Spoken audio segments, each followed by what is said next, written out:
Coucou les amis, c'est Sandra, j'espère que vous allez bien, que vous êtes en pleine forme. Je me présente pour ceux qui ne me connaissent pas, je suis Sandra Ganval, je suis écrivaine indépendante. Sur cette chaîne, je partage avec vous depuis 16 mois pas mal de réflexions sur la crise du Covid, en plus de mon actualité d'écrivaine indépendante. Et ce soir, j'avais envie de vous parler du courage. Alors aujourd'hui, je crois que le courage, c'est une notion qui est extrêmement importante. Donc je m'adresse aux gens qui sont évidemment,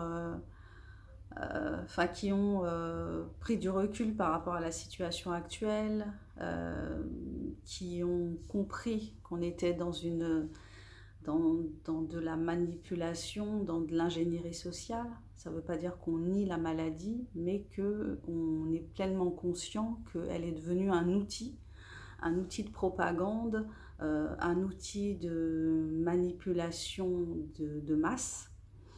Ce qui se joue actuellement à travers la vaccination, le pass sanitaire, enfin toutes ces choses qui nous amènent à accepter des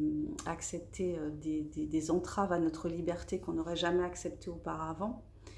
Donc je m'adresse à ces gens-là, ces gens qui ont déjà fait ce chemin intellectuel et qui ne sont plus au stade de l'effroi, de la peur face au Covid.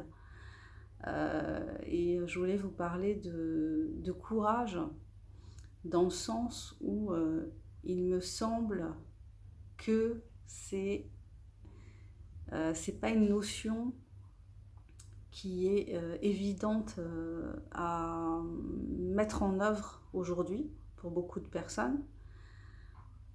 La peur, elle est aussi bien pour certains la peur du virus que la peur de s'exprimer autour du virus, autour de ce qu'on pense, de ce qui se passe. Il y a une énorme pression qui s'exerce sur certains corps de métier. Je pense en particulier à ce pompier qui a fait il y a quelques semaines une vidéo dans laquelle il expliquait qu'il constatait qu'il y avait beaucoup de personnes qui faisaient des AVC suite à la vaccination. Constatation qui était confirmée par une infirmière avec laquelle il discutait de ce point de vue. Et qu'est-ce qui s'est passé pour ce pompier? Il a été convoqué par sa hiérarchie, on lui a reproché de ne pas avoir respecté le devoir de réserve. Donc est-ce que constater qu'il y a un problème, alerter autour de ce problème, c'est ne pas respecter son devoir de réserve? C'est la question à se poser.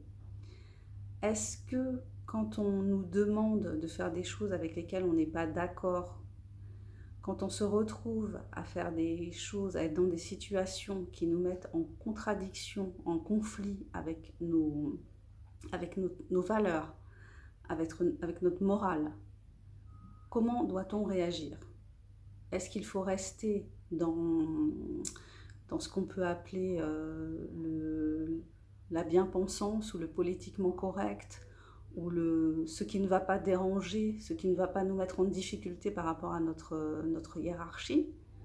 Ou est-ce qu'il faut oser s'exprimer, parler, faire remonter les choses, s'opposer, dire qu'on n'est pas d'accord, affirmer notre opinion? Ou est-ce qu'il vaut mieux se taire? Qu'est-ce qui fait qu'on pourra se regarder dans la glace?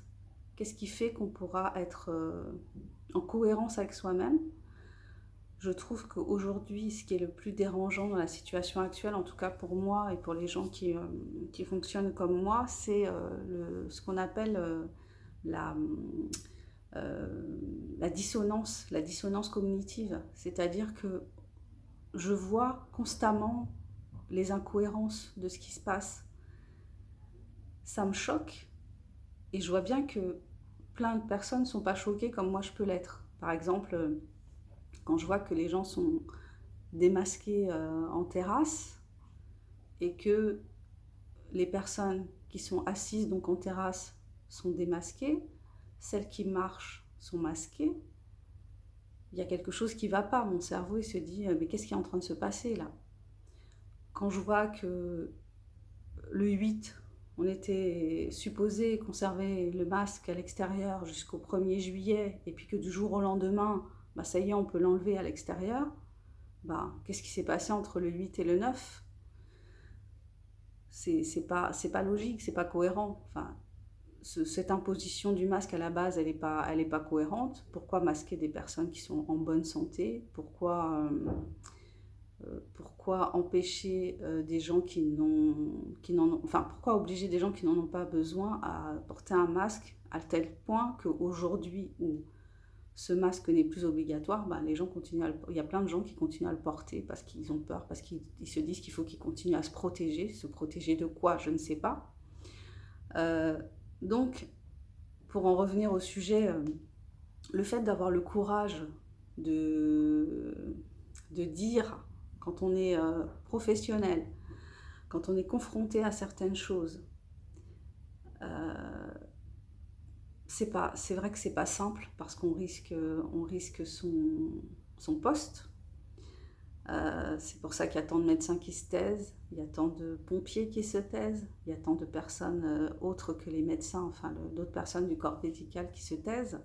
Mais en même temps, si toutes ces personnes qui sont dérangées et qui voient qu'il y a quelque chose qui ne va pas se mettaient à parler, eh bien ça briserait l'omerta. Donc c'est une espèce de cercle, de cercle du silence qui s'auto-entretient. Et bah c'est dommage que les gens ne prennent pas ce risque, parce qu'en fait, quand toi tu prends le risque, et ben il y a d'autres personnes qui te suivent en fait. S'il y en a un qui prend le risque, ben souvent ben les autres se disent, ils regardent, ils observent, ils se disent bon ben ça c'est pas toujours comme ça, mais on peut se dire bon bah si lui ose, moi je peux oser aussi. Enfin, je sais que c'est pas facile, mais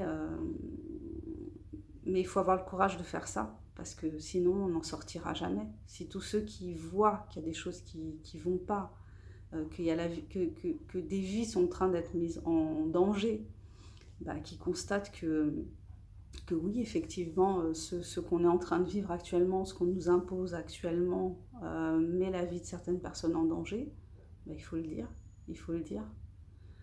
Il faut oser le dire, il faut avoir ce courage-là.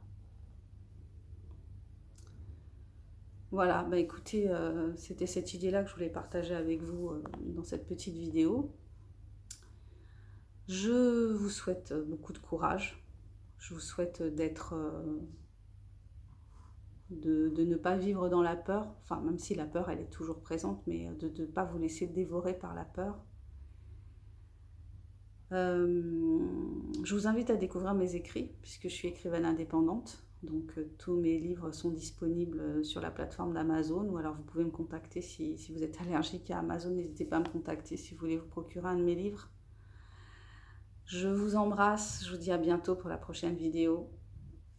Ciao.